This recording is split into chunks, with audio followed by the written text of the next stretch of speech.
सतगुरु महाराज की परमादरणीय सुंदरसा जी, हम ब्रह्म मुहूर्त ब्रह्म बेला में उपस्थित हो चुके हैं और अपने आप को सौभाग्यशाली समझते हैं। राज्य की वाणी को इस भवसागर संसार के बीच में सुनने को, पढ़ने को, देखने को, मनन करने को, चिंतन करने को मिल रहा है। शास्त्र कहता है तुम्हारे अंदर ही कौरव है, तुम्हारे अंदर ही पांडव है, तुम्हारे अंदर ही असत है, तुम्हारे अंदर ही सत है। उपदेश तो बहुत है, तो प्रकरण भी ऐसे ही है। श्रृंगार ग्रंथ है, मोमिन दुनी की बेवरा है। दुनी भी हमारे अंदर है, मोमिन भी हमारे अंदर है। इसीलिए अब हमें मोमिन तत्व को बढ़ाना है कि दुनी तत्व को बढ़ाना है।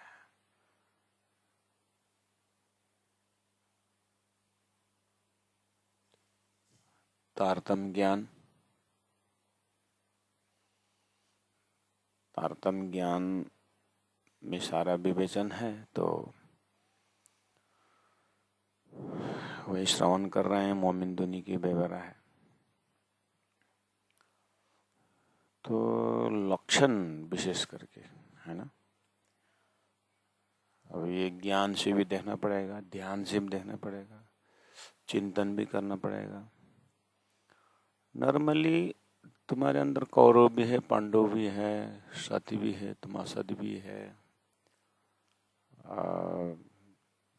देव भी है, देवता भी है, दानव भी है, ऐसे शब्द है बाहर में।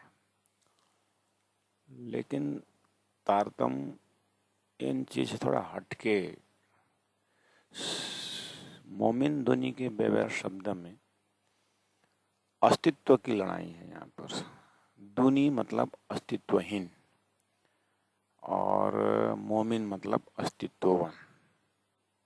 इस चीज को कृपा करके हृदय में पकड़ के रखें, नहीं तो शब्दावली से देखेंगे तो फिर मोमिन शब्द जो है वो कुरान से है, और वेदों में परमहंस शब्द, वेदों में ब्रह्म सृष्टि शब्द ऐसा है मोमिन शब्द के लिए। जो प्राण जी ने रास, प्रकाश, ऋतु, कलश, किरंतन इन ग्रंथों में इसको बहुत प्रयोग में आ चुका है। और इधर खिलावत, परिक्रमा, सागर, श्रृंगार इन ग्रंथों में वेद कतिब दोनों को शब्दावली है।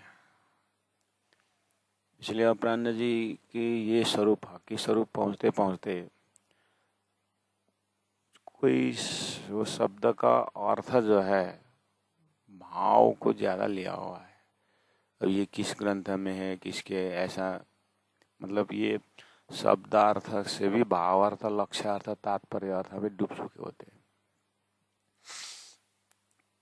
और दुनी शब्द से अस्तित्वहीन, यानी गीता में ही क्षर, अक्षर, उत्तम पुरुष ऐसा बताया है। तो ये अक्षर यानी अविनाशी तत्व और उत्तम पुरुष तो वैसे भी अविनाशी हो ही गए, और क्षर यानी जो नाशवंत है, प्रलय में आता है, नाशवंत है, अस्तित्वहीन है, इसको लेकर के दुनी की बात की है। इसलिए अस्तित्व की लड़ाई है। मतलब सपना बोलते ही वहां पर झूठ ही झूठ है कि नहीं? नहीं, सपना में जो चेतन नाम है ना, वो तो सपना के भाषा में तो सत्य हो सकता है, लेकिन जागृत की भाषा में वो झूठ है।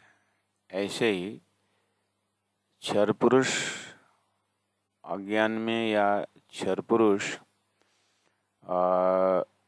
सपना के भाषा से मोमिन हो सकता है, ब्रह्म शक्ति हो सकता है सपना के भाषा में, सृष्टि की भाषा में। लेकिन सृष्टि से परे होकर के जब देखेंगे तो फिर वो अस्तित्वहीन हो जाता है। जैसे हम जाग करके देखें तो मेरा सपना का चेतन भी झूठ है। तो वो सपने की झूठ जो चेतन है ना, वो दूनी है, और मोमिन जो है वो जागृत है। तो गीता के भाषा में कहें तो मोमिन अक्षरधाम, परम धाम और अक्षर ब्रह्म, पर ब्रह्म, अक्षर की लीला, ये सब मोमिन है। और दुनी ये जो 14 लोक, अष्टावरण, ज्योति स्वरूप, गायत्री, महतत्व, इच्छा शक्ति, नारायण, ये जो शेष नारायण, आदि नारायण, ये जो सृष्टि ब्रह्म है, सनातन जो ब्रह्म है, शेष सनातन जो ब्रह्म है, ये सब क्या है? दुनिया है। इसीलिए कभी कभी थोड़ा थोड़ा कन्फ्यूजन आ सकता है मोमिन दुनी की बेवरा शब्द में। तो पहला नंबर मंत्र लेना पड़ेगा। पहला मंत्र यह है कि ये अस्तित्व पर आधारित है, और उसके बाद सेकंड स्टेप समझने के लिए अपने जो ड्रीम स्टेट, सपने की अवस्था को देखना होगा। सपना में जड़ चेतन है, और सपना के भाषा में वो चेतन भले ही अस्तित्ववान जैसे दिखता है, लेकिन जाग करके देखेंगे तो सपना में दौड़ता हुआ शरीर सहित वहाँ का जो सोकल्ड आत्मा भी नाश हो जाता है। इसका मतलब मन का विस्तार है, मन का भी जो जो प्रतिबिंब है वो। इसलिए मन सपना में जा कर के शुद्ध से वो शुद्ध भाग से चेतन बनता है, और अशुद्ध भाग से जड़ बनता है। ये अपने में थोड़ा संभाल के पकड़ना। अब जाने पड़े सृष्टिकर्ता के पास। सृष्टिकर्ता के पास जाएंगे तो अक्षर ब्रह्म का मन अव्याकृत, जो सच्चिदानंद का अंश है, लेकिन जब सृष्टि संरचना की बात आती है तो अव्याकृत ब्रह्म पर प्रणव अपर प्रणव से, फिर अपर प्रणव से ये 5 तत्वों की सृष्टि बनती है, जड़, और पर प्रणव से फिर चेतन बन करके नारायण के अंदर संरचना का भाग बन जाता है। तो ये एरिया सारा जो है, जो अक्षर का सपना से जितने भी यामी माँ विष्णु मन मन थे त्रिगुण थे थे सब उत्पन्न जो होता है ना, ये सब जो क्या है दुनिया है। कुरान के हिसाब से कुन्ना हो जा करने पर जो सृष्टि हुई करके बोलते हैं वो दुनिया है। हम यहाँ पर है दुनिया बटोर लिया, धन संपत्ति बटोर लिया, वो झूठ है। और जो परमहंस होकर के हिमालय में तपस्या कर रहे हैं, सब त्याग करके एकदम ब्रह्मचारी सदगृहस्थी होकर के एकदम ध्यान लगा रहे हैं, वो मोमिन है, ऐसा नहीं। मोमिन दुनी का बेवरा का मतलब है न वेश भाषा से कुछ होना ही ना होना नहीं, गृहस्थी ब्रह्मचारी इससे कुछ है ना होना नहीं। समझ पड़ी छे? वो बिल्कुल हृदय में रख करके चौपाई को आगे बढ़ाएंगे, है ना।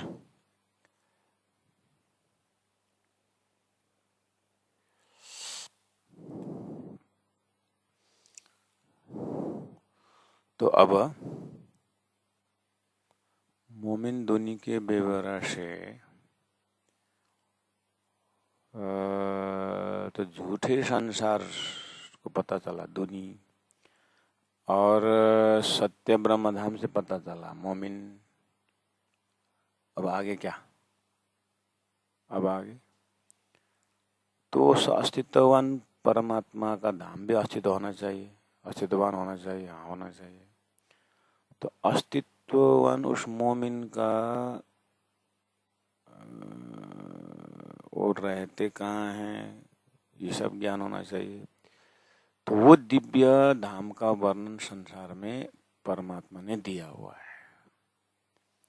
तो वो धाम संबंधी, वो धाम के परात्म, वो धाम के आत्मा संसार में आई है, तो वो सत्य से आई है, इसलिए वो मोमिन संसार में भी है।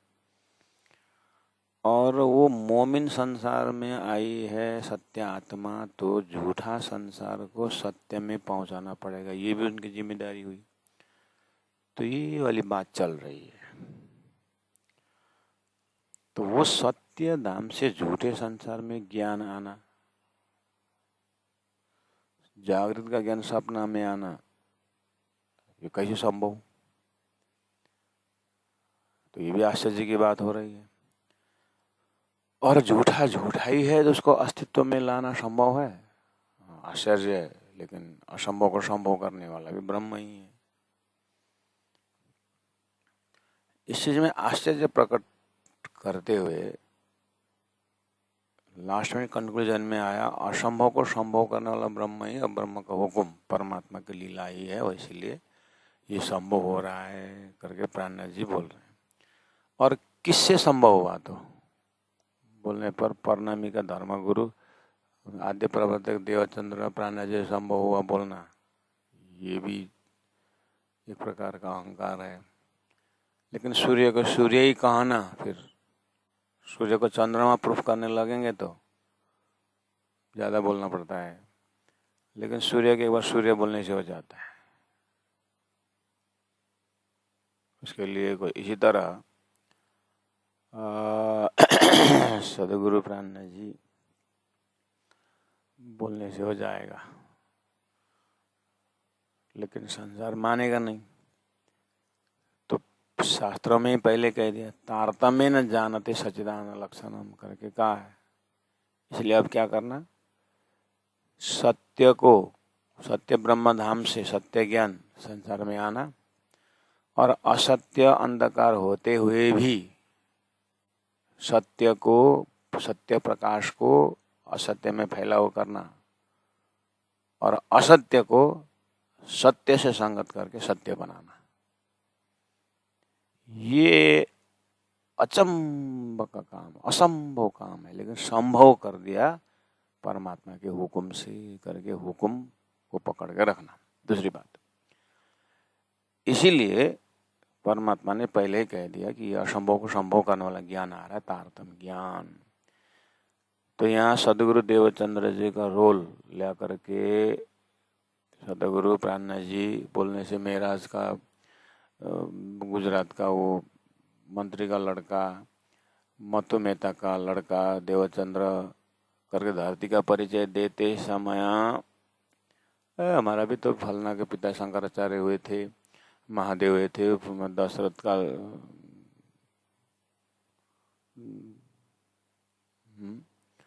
लड़का हुए थे, और गौतम बुद्ध के बाबू का नाम क्या है? सुदर्शन। हमारा बुद्ध जी हुए थे, है ना? ऐसे लोग व्यक्ति का परिचय देने लगते हैं, तो अपने अपने व्यक्ति के साथ उनका एक लगाव है, झुकाव है, होना भी चाहिए। इसीलिए ऋषियों के पास चले जाना। अब ऋषियों के माध्यम से वेद आने की बात होती है, और वेद के लिए अपौरुषीय ग्रंथ है। वेद कोई व्यक्ति नहीं दिया हुआ है। तो एक आस्था है कि वेद वाणी, वेद अखंड, वेद ब्रह्म वाणी है। हो ऐसे ही ये असंभव को संभव करने वाला, सत्य धाम को जाहिर करने वाला, असत्य को टिका के रखने वाला, ये सब कार्य कौन कर रहा है? ये तारतम्य ज्ञान कर रहा है। जैसे ब्रह्म ज्ञान वेद के लिए बोलते, ऐसे तारतम्य ज्ञान है धरती में, इसलिए हम तारतम्य ज्ञान के विषय में परिचय देते हैं। और तारतम्य ज्ञान किसने किसको दिया? तो यहाँ पर आती है बात, परब्रह्म परमात्मा ने, वो जो साधक हुए थे 40 साल उन्होंने बहुत कठोर तपस्या की थी, देवचंद्र उनका नाम है, तो उनको तारतम्य दे करके ये ज्ञान को प्रचार प्रसार किया है। और उन्होंने अपने सिर पर नहीं लिया है, ये परब्रह्म ने किया है, ऐसा माने हुए हैं। तो यहाँ पर निर्विकार तत्व से ये ज्ञान धरती में आया है। तो जैसे यहाँ धाड़ा एक द्वय सुकन कहे तीता अचरज बड़ा होए, और ये तना बिना बोले रूहा अर्श की, कहे वाणी बिना हिसाबे सोए। तो वो अस्तित्वहीन शरीर में सिर बिना का शरीर बोल रहा है, ऐसा लग रहा है। कहने का मतलब सिर ब्रह्मात्माओं का असली परम धाम में ही है, सुरता द्वारा ब्रह्म धाम जाहिर हुआ है। पर आत्म तो सत्य सच्चिदानंद में है, हुकुम ने पसारा ये किया सुरता संसार झूठ है, जीव में बैठ करके, शरीर संसार में बैठ करके ये परम धाम की बातें आ रही, इसलिए आश्चर्य लगता है। लेकिन जब तारतम्य ज्ञान द्वारा परात्म जगा करके परात्म से जब संसार खेल देखेंगे तो लोग सपना में भी, सपना शरीर में माँ करके चिल्लाते हैं, तो माँ शब्द आए तो जागृत से गए, लेकिन सपना में चिल्लाया। ऐसे ही परात्मा की दृष्टि से ये ज्ञान धरती में होते हुए भी ब्रह्मधाम का ही होता है, और ब्रह्मधाम में ज्ञान होते हुए धरती को अखंड करने का भी इसमें शक्ति है, ऐसा दर्शन होता है। तो अब 39 नंबर 24 में कहा सो भी वाणी नहीं फना मिने। अब ये जो वाणी वाणी बोलते समय बहुत सारे वाणी है संसार में, लेकिन उस वाणी को जैसे कि अब कितने वाणी संसार में 4.5 लाख धर्म है, तो सभी गुरु ने अपना अपनी जमात को ज्ञान दिया हुआ है, सब वाणी है। लेकिन कोई न उल्लंघ्य विष्णु के कारण बोलते हैं प्राणनाथ।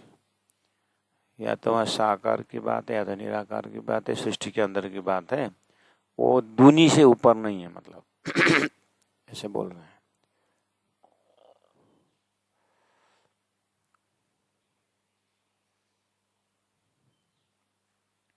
सो भी वाणी नहीं फना मिने, ये वाणी का लक्ष्य, ये वाणी का विषय वस्तु, तात्म वाणी का विषय वस्तु जो है ना, संसार का नहीं है, मतलब दुनिया के अंदर का नहीं है, ऐसा बोल रहे हैं। तो दुनिया के अंदर तो बहुत है, कर्म है, उपासना है।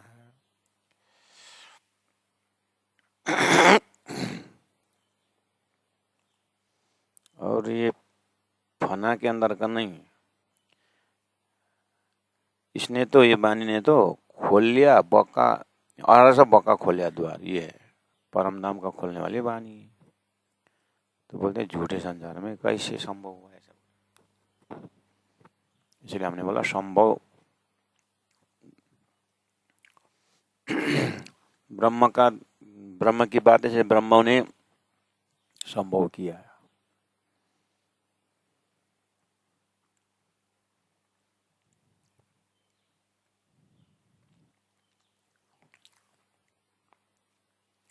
तो औरसा बक्का खोले दर, औरसा बक्का से वो जो ब्रह्म के आत्माएं खेल में आई है, उनके साथ ये ब्रह्म ज्ञान आया, इसलिए संभव हुआ है।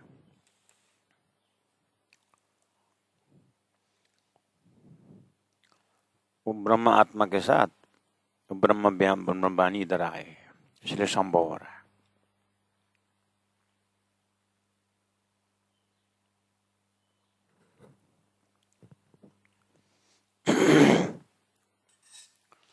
विदेश में बोलते हैं ना, सारा कॉलोनी में सब दौरा सुराल टोपी ऐसे पहनते हैं। यहाँ पर दौरा सुराल टोपी तो नेपाल का ड्रेस है, कहाँ से यहाँ आया? नेपाली लोग बहुत पहले यहाँ आए थे, उन्होंने वो लेके आए। बोलते यहाँ संस्कृत भाषा बोली जाती है, यहाँ तो अंग्रेजी है, संस्कृत कहाँ से? नहीं, वो ब्राह्मण, वो जो संस्कृत विद्वान आए थे पहले, उसने यहाँ लेके आए। तो इधर से उधर ट्रांसफर होने का, उधर से इधर ट्रांसफर होने का ऐसा होता है ना संसार में। ये उदाहरण है कि वो परम धाम की ब्रह्म आत्माएं खेल में आई थी, इसलिए ब्रह्म आत्मा के माध्यम से ब्रह्म धाम का ज्ञान, शाश्वत ज्ञान धरती में आया है।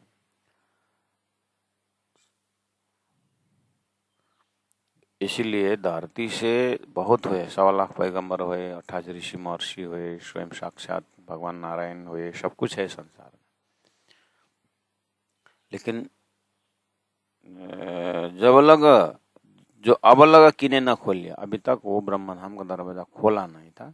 कई हुए पैगंबर अवतार।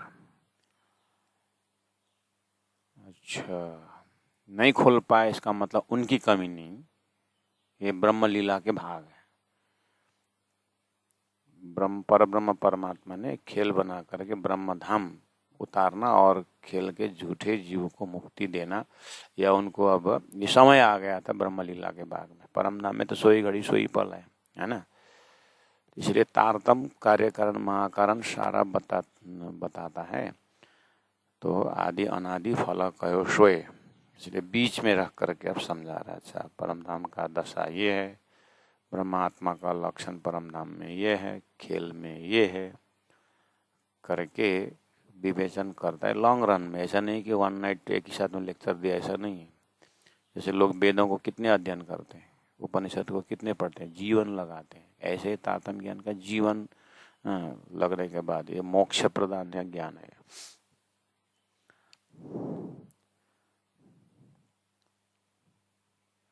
तो जब लगा जो अब लगा किने न खोलिया, कई हुए पैगंबर अवतार। पैगंबर 1.25 लाख हुए, अवतार 24 अवतार। अवतार में आते हैं राम, कृष्ण, परशुराम वगैरह। अब इधर में उधर कते पक्ष में भी, बाइबल पक्ष में भी, बुद्धिस्ट के पक्ष में भी, तीर्थंकर महादेव के ये महावीर के पक्ष में, ऐसे कितने सारे जाते हैं। लेकिन अखंड ब्रह्म धाम के विषय में किसी ने बात नहीं की। बस ये चीज है। अब हमारे वर्तमान विद्यार्थी कल परसों हमें पूछ रहे थे,